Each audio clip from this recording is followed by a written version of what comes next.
Last time on RPG Pals Club, our party of 4 universe and world traveling heroes came to planet Earth 4872 to the town of Hope's Landing, where they found that something has mysteriously been causing residents of the town to go and cause damage and destruction in this formerly desolate wasteland. And all lines seem to lead to a small diner and the tuna fish sandwich. Let's find out what happens this time on RPG Pals Club.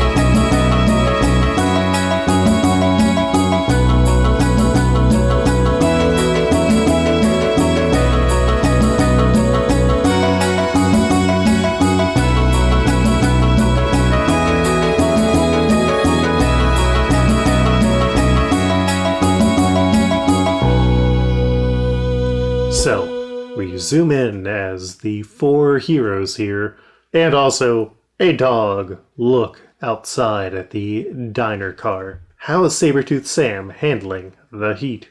Sabretooth Sam seems surprisingly comfortable in the outdoors, of any kind, really. While he might be one who enjoys his luxury, he is not. There's more to him. He has layers. Mm-hmm. Yeah. He has not fully given up his animal side and his adaptability. Of course not. Rawr. Rawr. And how about Bekhee? Sabretooth Tiger. I had to do that to find the voice again. you gotta find the voice. Hurry up and bring your jukebox money. No. So, Bekhee, I think Bekhee seems to be doing just fine. Because Bekhee has the ability to invoke elements, and so is just making herself uncomfortably cold to the touch. Like, you can see, if you look close enough, that there's, like, steam rising out of... Like, what is Bekhee wearing right now? It's, like, just a very plain, like, dress with just, like, a little, like, camisole over it and, like, some, modest tights and flat shoes. I think, like, out of her neck and, like, out of the cuffs and the bottom of the dress, you just see a little bit of, like, whatchamacallit? Not steam, or would it be steam? Just because it's, like, the ice that you're invoking is constantly, like, cooling you down, but also... that, like frost effect. Yeah, when you open a freezer on a humid day. And how about James? James Mason, he just unbuttoned like the top couple buttons of his the polo shirt he's wearing. Unfortunately it's black, but it has this really sick Motley Crue logo on the pocket, and he's wearing khakis and like regular shoes. So he's not prepared for the desert, but he's not faring too bad. Fair. Doing that thing where you grab the shirt and like flare it to get some airflow. He's totally doing that. Absolutely. I'm a country boy at heart. You know who I meant. And how about Paulette? Yeah, how's Paulette, big city businesswoman, doing? She looks like she stepped off the cover of Ebony magazine. She is glossy, but perfect. Mm-hmm. And her hair is also, I think that's the only difference, is that there's like a single little curl that's down, and then she like takes a little hand and she like just swoops it back and it's perfect again. Mm-hmm. But there is definitely like some hairspray spritzing off screen. Yeah. Like the makeup crew likes her better. She has to be perfect. Well, I mean, it's not makeup. It's not makeup. It's genetics. So her genetic makeup crew was better. Exactly. Listen, we got to replicate the 80s and the way that it looked in all of those fading posters that everyone had up in their barber windows. and just kept up for 20 years. Yeah, and also she got her show when she was like the villain of another show, and then she turned good because of some reason, and then she got her like Hawaii 5-0. I don't know. There's lots of crossovers. There's so many crossovers. The Saint Elsewhere universe. Yeah, she moved to LA. She moved from LA to New York, to get her own episodes. That way she wouldn't need to compete with their Goody Two-Shoes lead. Exactly, but sometimes they'd like travel across the country for certain cases, and there'd be like flared romances.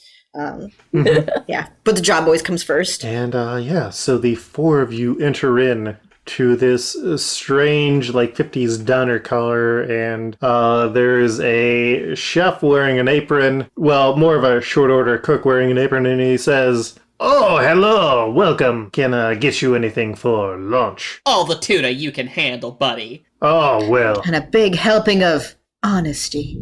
we don't have any tuna today." Oh, Sam looks devastated and offended. And really, why is that? Is it your lack of oceans? Actually, yeah, the tuna that we had went bad just the other day, and so I did not serve it, and we have not gotten a new shipment in yet. The other day? 20 years ago? Oh, the humanity. Oh, the catmanity. No, I think it went bad about yesterday, according to the fridge. I think we need to have a look at that tuna. It's in the dumpster, and it is gonna smell very bad. Well, I'll take one for the team. You say that a lot. Yes, but this time I mean it. I nodded approvingly when I was saying that too. Like, All right. Well, do you need me to guide you back there, or can I serve your friends? I'll find my way. Don't mind me. And he just like invites himself behind the counter to go to follow his nose, I suppose. And it leads you out back behind the diner to a large dumpster bin. Okay. Roll plus interface to see if you can get into this thing. Interface? Well, that's a 5 total. I never was much of an alley cat. So you try and open it up, and like when it doesn't, it ends up shocking you. Oh, I kick it, and then I hold my foot, and then I hold my throbbing foot. Yeah, like the bump on your head from when you got stuck trying to go through the jail bars is gone, but now you have a like big swollen toe, and it's making the bum bum. Yeah, of course. You're a horror to see in real life. Maybe some people are into that. It's kind of up there with the people who do the actual anime emotional projections in real life that exist in this universe. Upsetting. Oof. God. I was more picturing it kind of like a Hatsune Miku situation. The anime world is a fucking nightmare. The anime worlds, there's like clusters of them, because you got the ones where monsters are good, monsters are bad, monsters are horny. Exactly. You have to have all of the genres of anime. Monsters are sexy princes. Oops, all animes. Oops, all animes. Oops, always. Are nightmares to behold in real life. Oh no. He's made of rubber. How did that happen? Yo ho ho. He took a bite of gum gum. God vanished. That's why they call it the devil's fruit. His name's Solo. He's just like a samurai. But yeah, inside, the chef, whose name is Steve DiCaprio, is serving y'all. So, what do you want for lunch? What kind of soups do you have? We have a chicken noodle. We have a pumpkin bisque. Oh, I'll just have a chicken noodle soup, please. All right. What about you, my beautiful, pale, unearthly vision? I will have ordinary human meal. Oh, do you want the blue plate special? Yes, gift me your azure meal. All right, one meatloaf sandwich coming up. And what about you, even more stunning beauty who looks like you have the entire world in your hands? I just stare daggers and I say, I'm good, but I'd appreciate a little more decorum. And I light up a cigarette. How about this Iran on the rocks? And he slides you a decent run on the rocks. And it's like slides across the thing, and I just catch it without looking, and I toss it back. And then I say, "That's as refreshing as you are haunting." Oh, be still my heart. We'll see where the day takes us. There's only one thing business ladies are allowed to have at lunch, and that's alcohol and Caesar salads. Yes. A wedge that I never actually take a bite of because it's too loud for the mic. Crunch, crunch, crunch, crunch, crunch, crunch. Crunch. And I think that is when Sabretooth Sam gets back in. Yeah, Sabretooth Sam looks very huffy and defeated. Oh, so the cat could not get into the garbage can? Laugh it up. Well, what can I get you for lunch? I look at it. Is there any other fish? The menus that he has, all the fish is currently marked off. Okay. He just goes, something tall and alcoholic. Oh, so you are talking about my brother. Or my ex-mother-in-law. Take your pick. And he gives you a Long Island iced tea. There you Which go. are incredibly alcoholic. The most alcoholic. I am drinking it using my tail. It's very nice. Roll me a physique to see how you handle that, because it is very hot out here still. I rolled a 10 total. Yeah. Yeah, You are handling your alcohol well, even though this is a very strong Long Island iced tea. Uh-huh. Listen. And then... No one tells you what happens at the Hanna-Barbera after parties. Scrappy-Doo, the things he has done. Well, like, Scrappy, do not do that. We have talked about the DC Snagglepuss cartoon comic before. Oh God. Yeah. We can't do this again, John. Scrappy Doo will be tried in court one day. Anyways, I'd rather not talk about my exes. he then gives the soup and the meatloaf sandwich out. I'd say thanks, and I take a little spoonful of the soup. It's good. Like, it is actually very good soup. Oh, wow, this is really good soup. Yeah, I'm a very good chef. I used to travel a lot, and now I've come out here to learn how to make desert food. Bekhee is disassembling the sandwich and, investigating all parts of this. The meatloaf looks to be like a good meatloaf. It's also got a large slice of cheddar cheese on it, some barbecue sauce, some coleslaw, and then it's between two slices of thick, toasted, on a grill, Texas toast. This entire dish has been disassembled and basically mixed together for a hot moment before Becky's face just peels back and a giant, fleshy hand just grabs it through her mouth and sucks it down. They just rolled up everything in one giant ball. Yeah, basically. Okay. Just grab that whole thing with a big, fleshy hand tentacle and just slurp. Oh. Steve looks horrified. I take another drink. Your sandwich was delightful! Hey, so, is there anything strange about the plate itself? Whoa. It's one of those classic diner blue and white plates. Well, actually, it's the white plate that's sort of a very light gray with the blue rings around it. But beyond that, it looks to be a normal plate. Would you like to investigate it? I would like to investigate the plate. All right. Look at that plate. Roll me plus expertise. While they're looking at the plate, I'm going to look at the bottom of another glass of Tesserona on the rocks. Guess you rolled another 10. Woo! You did. Yes. Okay, so the plate, from your investigation, is actually a pretty well-made plate. It's relatively new. A lot of the time, diners are using secondhand, but it looks like this guy, Steve, wants to go and take pride in every aspect of the diner that he owns. Alright, so there's nothing particularly strange about it. No, but you will get a point because you have noticed that Steve takes pride in what he does. A data point. Oh, I will take that data point. Things related to Steve DiCaprio. How I'm gonna apply that to the situation, honestly. But... Oh, insinuate that his restaurant's making people sick. Yeah. Yeah. It's like, oh no, I gave people the zombie virus. What could have happened?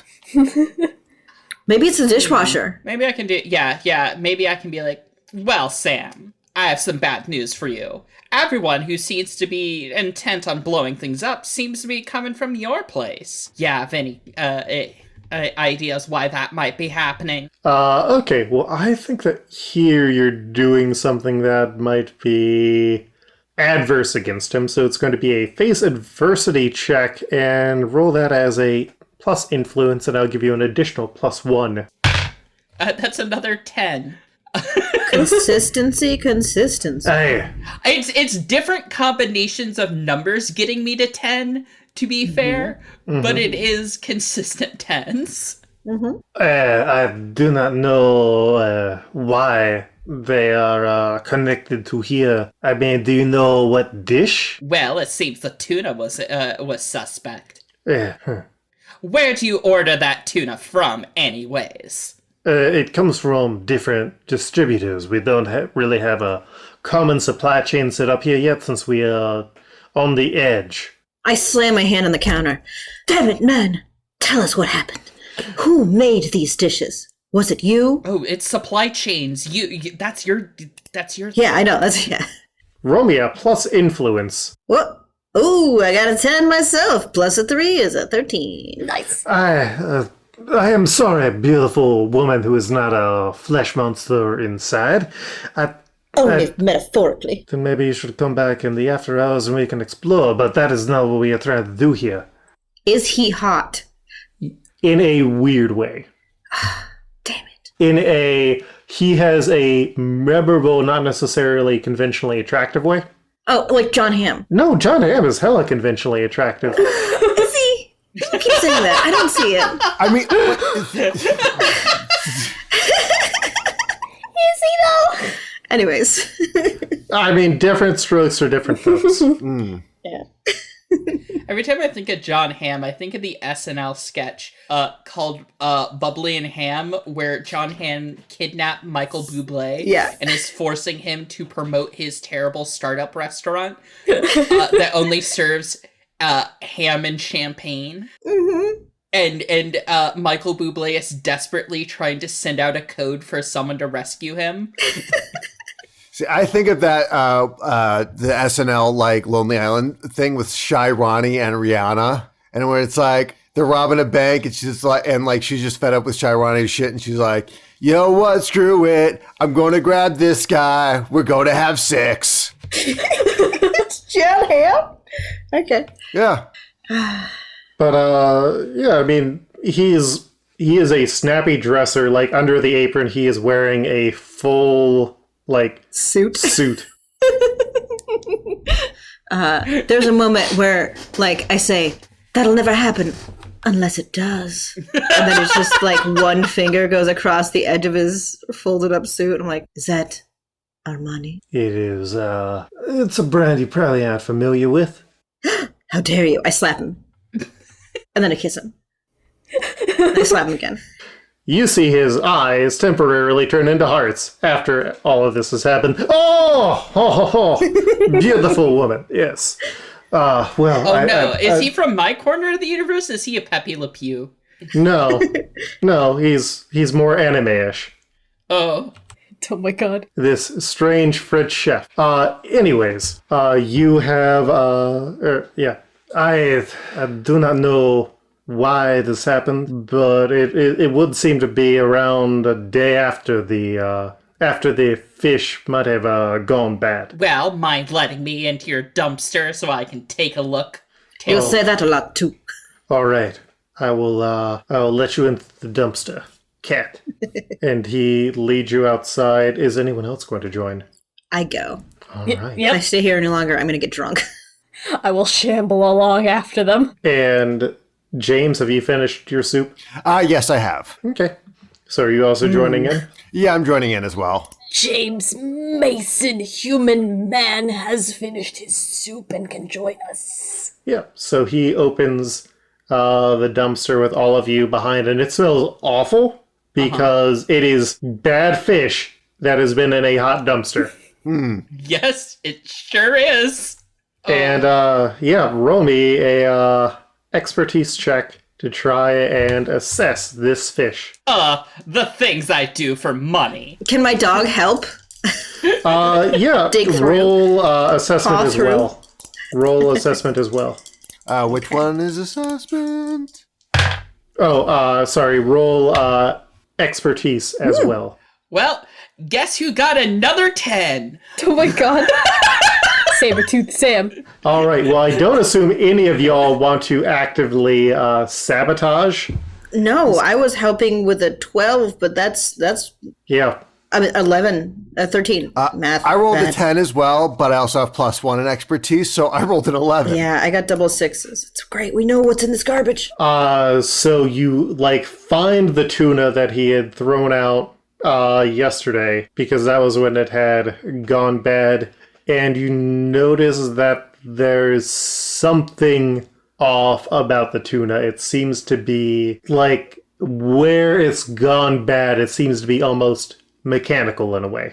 Yeah. So when I climbed up on the edge of this dumpster, in a very cat-like fashion, I make sure to say the one-liner before I dump in. Well, I've never had any shame. Why start now? And I look at it and I go, I go, jeepers, a clue. Suspicious. And you are going to get a data point that there's computer stuff on the fish that has gone bad. Well, does anyone in our group know about computers? Computers where I'm from are big rooms with data punch cards. Oh, yeah, mine are only slightly... desktops are a thing, but they're big. Oh yeah, nobody in the party is really good at interfacing with computers. Oops. Have you heard about DOS?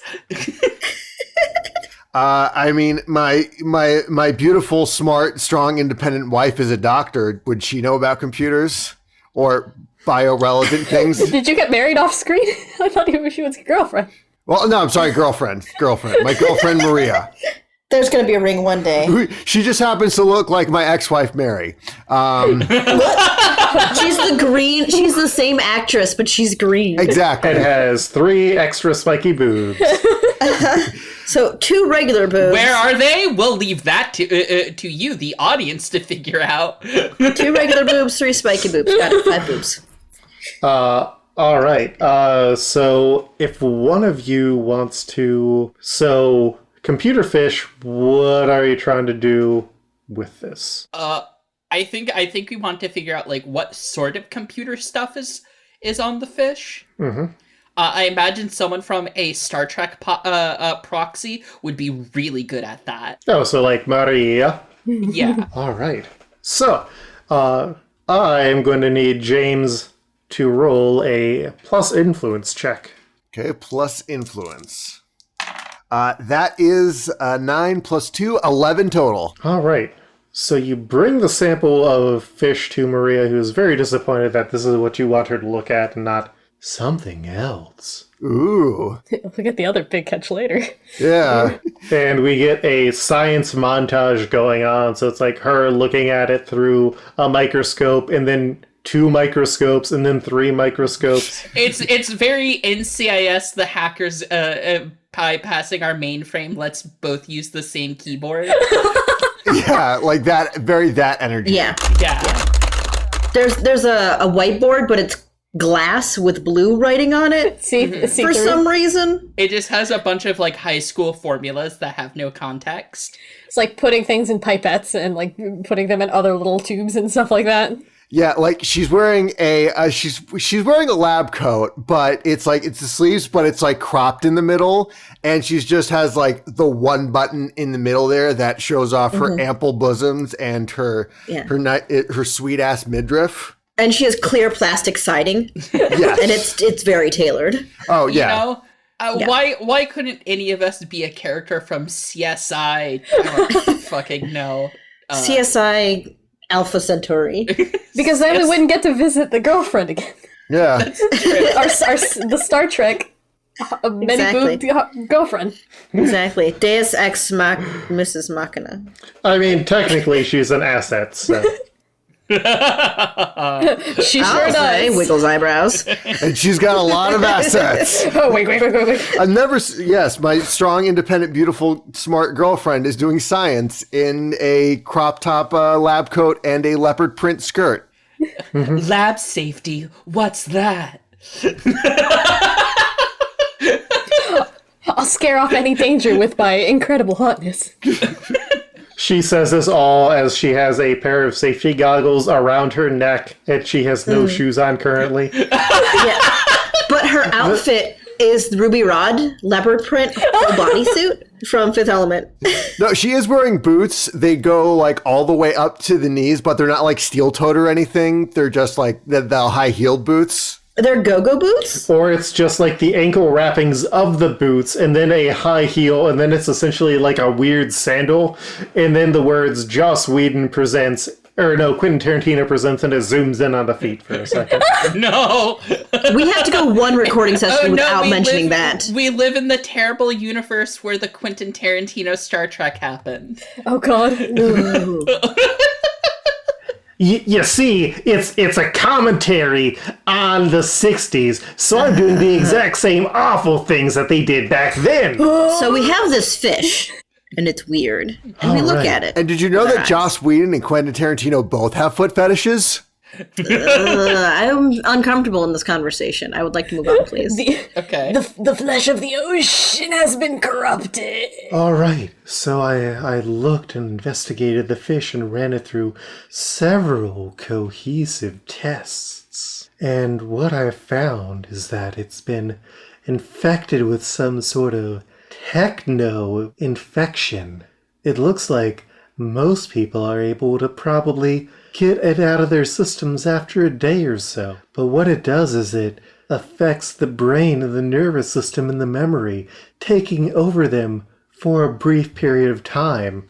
And then once it's removed, they have no memory of what happened. Oh no! Any idea where it could come from? I unfortunately don't. I've never seen anything like this in my life. That's okay. You've been a great help. And I just kind of like sidle up to her and brush her shoulder a little bit and run my fingers through her hair. And, and like we just kind of smile at each other. We're ignoring everyone else in the room as we kind of our faces just get a little bit closer. And then it cuts to like a Zippo like lighting up my cigarette. Well, aren't they cute together? I'm talking to Sam like, well, they certainly are something. Come on, we got a case to solve. If we don't solve it, more people are gonna die, probably. I don't know. Why are we here? Well, I guess we found the fish. I guess we need to figure out who put the virus in the fish. Must find the source of the inorganic corruption. Are there any technomancers in this dystopian backwater planet? I've got a date later and I gotta get this case solved. Closed case means an open bar for me. Well, Paulette, you have your marketing ability where you get to try and find a type of market that you would like access to. And that means that you could also pick a standard market to find out about the shipping that goes on this world. Yeah, I think I see, I think I'm standing outside smoking with Sam as whatever happens off screen happens. Mm-hmm. And I look and I see like a construction guy load something up and then a crate drops. And like some cans spill out. And I was like, wait a second. I recognize those symbols. They're tracking numbers for shipments. And like, it's not even, like people are like, it's going to be the tuna cans. No, it's very vague. It's incredibly, I did not have good writers on my show. They did a lot of coke. They're trying to have you have some kind of realization sort of moment, but it's just like none of the pieces actually fit together. No, I'm just saying what I'm saying. Yeah. And it's like slightly different film. Like it's stock footage of people moving things. Mm-hmm. It's not even on this planet. No, they're wearing orange vests. Yeah, so I would roll for that. To sort of put things together? Yeah. Because it says, when I arrive in a civilized area, I choose a type of market. I can easily find that market here. I didn't... No, that's just you choose a type of market. Okay. Yeah, I think I choose a secretive market. Choose the what? Secretive market. It was so secret you didn't even know what kind of market I was choosing. Yeah, so you see these people moving very discreet products. Like, from what you've understood, Scorpion is supposed to be the person who, like, everybody coming in here talks to, and Scorpion is not around, and they're quickly moving these products through. Mm-hmm. And as you come up, there's a big old guy moving things, and he's like, "Hey, how can I help you?" You can help me by letting me help you. Looks like you're doing a tough job, for judging by those trousers, very little pay. Well, that's true. Seems like we could lend each other a hand. You tell me where you're going with those boxes, and I give you something to help tide you over in these troubled times. And I take out a very tiny cactus. Oh, all right. We're going to the secret market. I knew it. And he lifts up a like two of those like basement doors that you find in big cities that just lead down to people's basements on the streets, and he guides you down, and inside you find the secret market, which is essentially a sort of large fallout shelter that has mostly been abandoned since it's easier to live on the surface now. Mm-hmm. But there's a bunch of stalls down here. It's 100% a soundstage. Mm-hmm. Yeah. I was like, this kind of chaos, I've never seen the like. But I know who has. And I turned to Bekhee, who's just kind of shambling around. Mm-hmm. Yeah. Meanwhile, I'm looking around being like, well, it's a bunch of dirty men in a deep, dark hole. Just the way I like it. We clink glasses. Yes?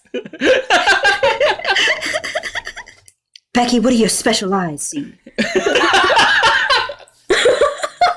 My normal human eyes. That's what I see many things. Do you believe that the source of the inorganic corruption is somewhere down here? Do your special eyes see any soap? Actually, yes. They say, looking at the dirty men. I just lift a limp hand and point at a stall that has many soaps. Artisan soaps, if you will. They're very beautiful. They're all made of sand. I pick up one and go, look, a seashell. I slap it out of your hand. Stay focused.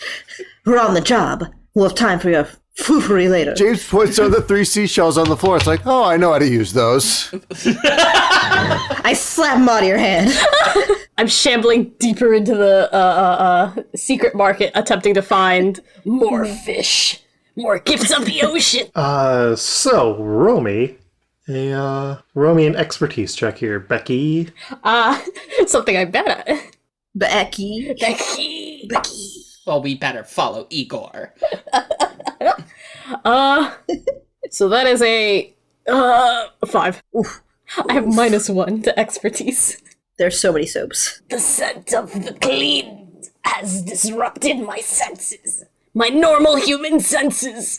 And, I mean, there's also just nobody selling fish down here. I mean, you know how bad fish smells in the microwave and how it stinks up a whole office? Nobody wants that underground where it's also going to get really hot. Uh-huh. Would they know who sells this fish, though? I mean, as business people who presumably know other business people.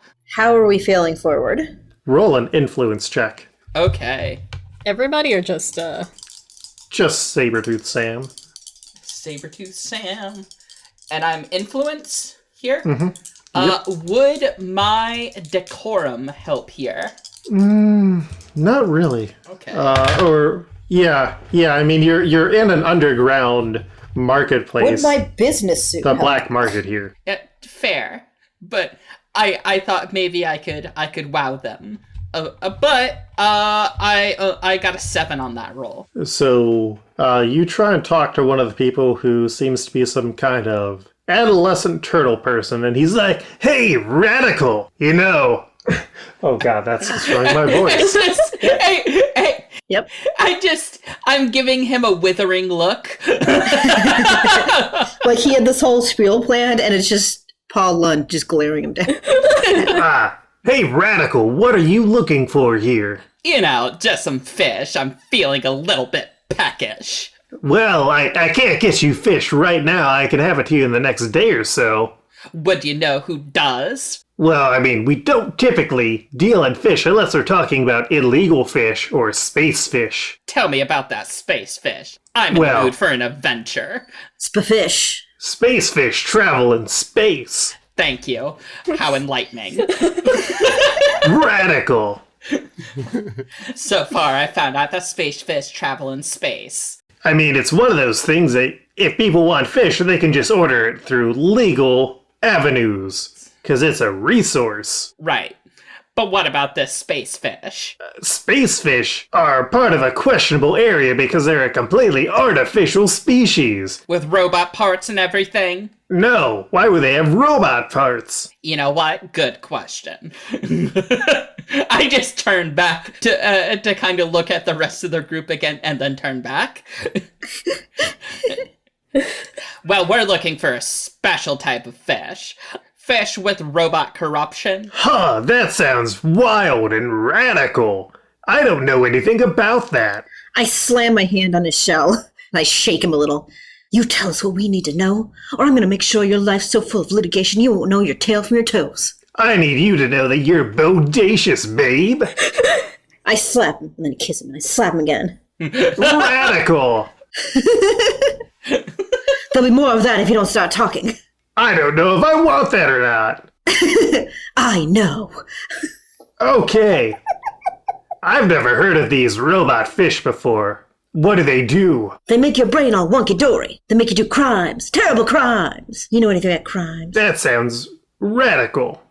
In a bad way. Good, I need a clarification on that. I nod and look at the camera. Radical even. Negatively radical. Double plus ungood.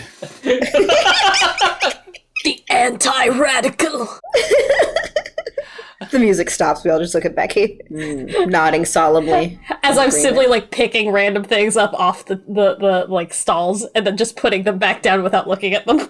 Yeah. At one point we cut to you. You're holding a child. No need to worry about that. No, put that down. The flesh is soft with this one.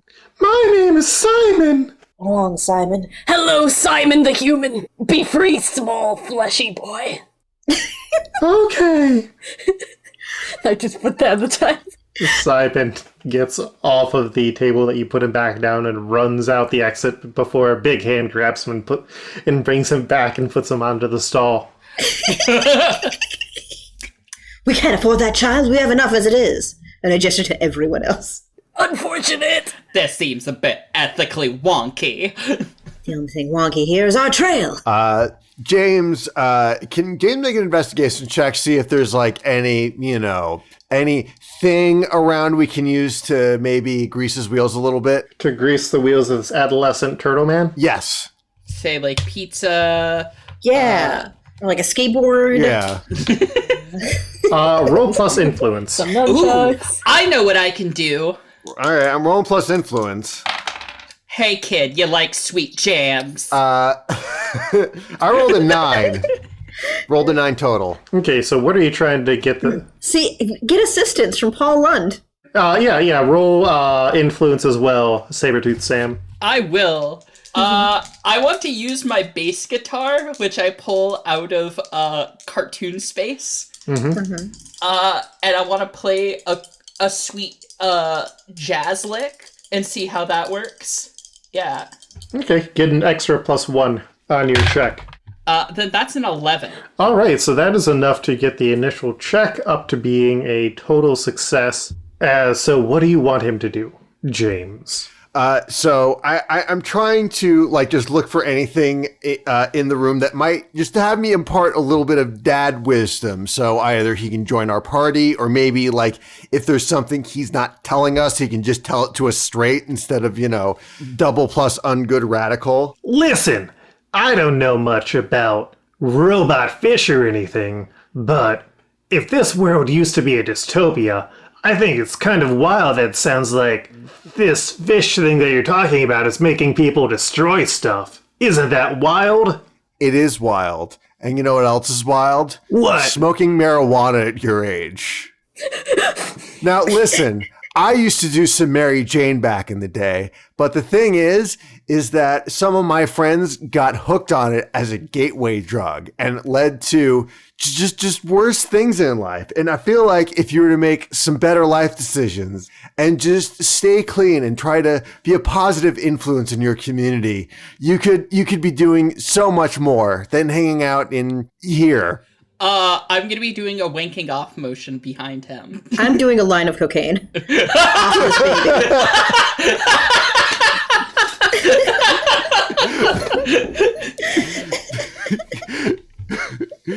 You know, I think that you really taught me an important lesson, and I am going to go and churn my life around. I'm going to leave this dank underground and go back to med school. Med school is important. My beautiful, strong, independent space girlfriend, Maria, is a doctor as well. I mean, I had like cancer until I didn't. So, but that's also good because some people legitimately have that and not just for the sake of drama and possibly trying to win Emmys. I have a question. Yes. Your space girlfriend comes up a lot, but it's been a while since you mentioned your children. Oh, well, you see, I had 3 kids with my wife,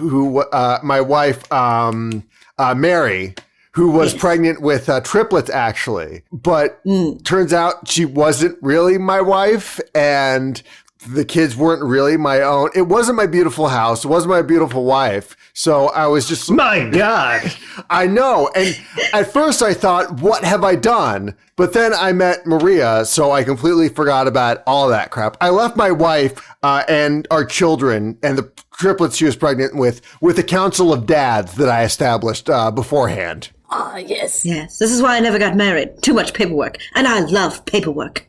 The Council of Fathers will take good care of the young ones. Oh, yeah. They're definitely like a motley crew of my uncles and family friends that were supposed to take care of my family after I died of the cancer super glaucoma. Each of your children had a different godparent. You know what? I have a few men I call daddy. Yep. There it is. Yep. There it is. There it is. End episode. Episode over. All right, well, I'm going to go and turn my life around. Good luck finding whatever strange disease is making the fish make people do bad things. I think maybe at the core of this planet, there's a giant techno-wizardry machine. Well, what brought about the apocalypse in the first place here? Exactly. That's the thing that's making a dystopia. Maybe like some kind of techno place or technodrome or technodome. I'm sorry. Discotheque. Technodome. Technodrome? Not a technodrome, a technodome. There's just a big metal sphere with an eyeball on top in the middle of the earth. The old corruption has once again awakened. And we must find the source. Exactly right, Bekhee. Us ladies gotta stick together. Completely ignoring the fact that me and the other doctor don't get along. We get along because I am Bad writers. debatably not hot. I'm more concerning than hot. Yeah, that's the thing. You can't be hot.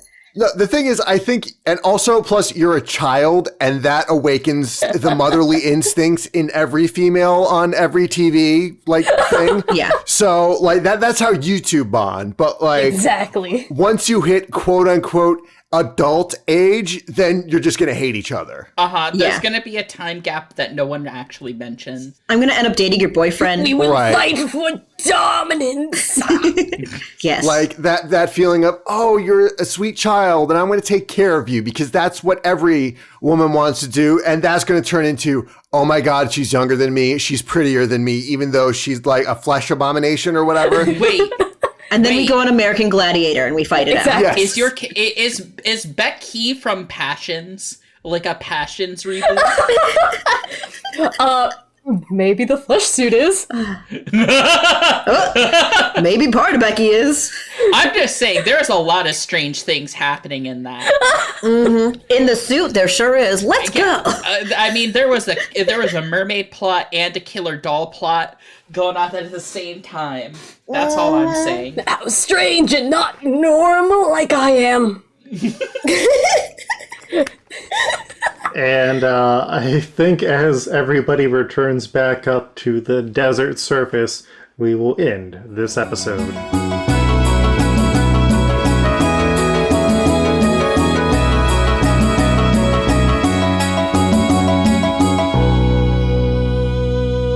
You've been listening to RPG Pals Club, playing the Cinematic Universal, a setting created by me, Luke Hare, using the Uncharted World system. You can find more about that if you Google Uncharted World. RPG Pals Club posts twice a month on the 1st and the 15th of the month.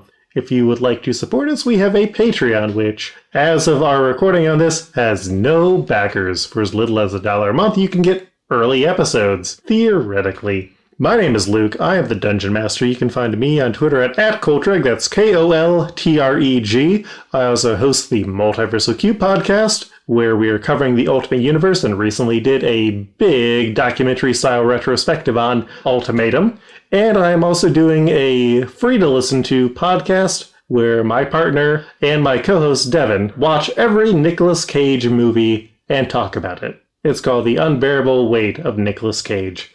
Find that at my Patreon, or I'll probably have a link up for it to not have to listen to it on there by the time this goes up. I'm Madison Rowan. You can find me on Twitter at QuipsterRecrew. Quipster spelled Quipster. And I'm on RPG Pals Club. Yes, you have heard. And any other projects I will be on will be posted on my Twitter. I've been Eric, aka Rhythm Bastard. You can find everything I'm working on my website, rhythmbastard.rocks. Because I rock so hard, I have to put it in the URL. You can also support me by buying my music on rhythmbastard.bandcamp.com and support me every month where I'm releasing new tracks at patreon.com/rhythmbastard. You can also find me as part of the 3000 Brigade and on the podcast I'd Rather Not. I've been Gar Atkins, but you can call me Sahoni, and you can find me on my Twitter at Sahoni_stuff. That's SAHONI_stuff. You can also catch me on my other podcast, Barking Points Memo, which is a weekly current events comedy podcast where we look at the news and yell about it, but, in funny ways. You can also check out my Twitter and keep an eye on that for development news for tabletop games that I design. My current project is Exceptionals, a narrative-focused RPG inspired by X-Men about the spaces and communities marginalized people make for themselves, and I am currently in editing and art, and I've been doing live streams with them, and the best place to learn about those is my Twitter. I'm Gina Dazer. You can find me on Twitter at ADASER. That's a Dazer, like laser, but with assistant directors. I do illustration and sometimes game designs and sometimes cookbook stuff. I'm doing a whole bunch of stuff, and all of it's secret. Just kidding. I say everything online. I don't have much to say except Black Lives Matter and fuck Nazis. Black Lives Matter. Fuck yeah. Fuck Nazis. Black Lives Matter. Fuck TERFs, but don't have sex with them. Also, trans rights. Trans rights. Just general, don't be a dick. Don't be a dick. Just don't. We'll put a brick through your window. That wraps us up for this week. We've got one more of these episodes, but we will see you then. Free oi. Peace.